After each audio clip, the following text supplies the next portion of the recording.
रबी र फुटेको बल। एका देशमा चौतारी भन्ने सानो गाउँ थियो। त्यो गाउँमा स्कुल छुट्ने बित्तिकै बच्चाहरू चौतारीमा भेला हुन्थे र फुटबल खेल्थे। हाँसो, चिच्याहाट र दौडधुपले चौतारी सधैँ भरिएको हुन्थ्यो। त्यही टोलीमा रवि भन्ने केटो थियो। रवि छिट्टो दौडिन्थ्यो, बल राम्रोसँग हान्थ्यो र प्राय सबै गोल उसैले गर्थ्यो। सबैले उसलाई राम्रो खेलाडी मान्थे, तर समयसँगै रविको व्यवहार बदलिँदै गयो। उसलाई लाग्न थाल्यो कि टोली उसैको कारण चलेको हो। खेल सुरु हुनासाथ रविले भन्थ्यो, बल मेरो हो।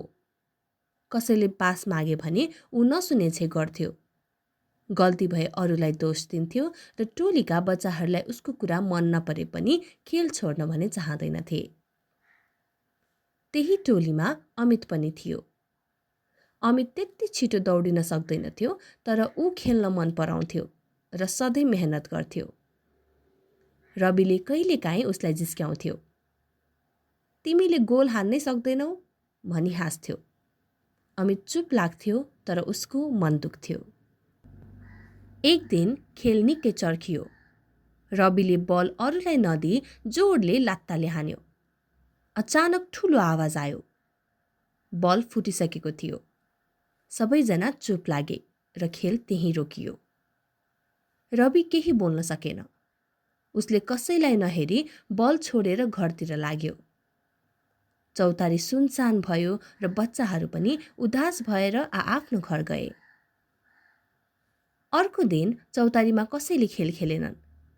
सबैलाई फुटेको बलको सम्झना आइरहेको थियो।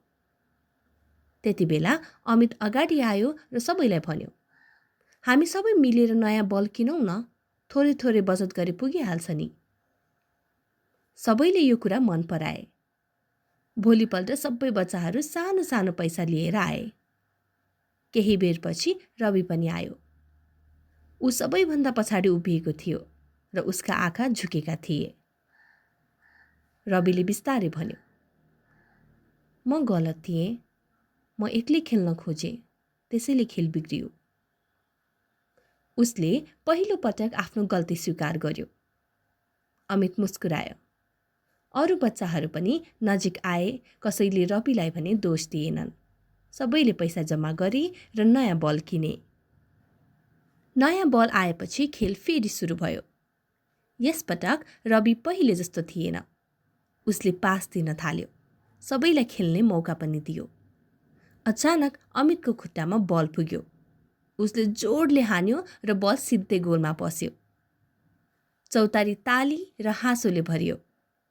अमित खुसीले उफ्रियो र रवि दौडिएर उसलाई अँगालो हाल्यो।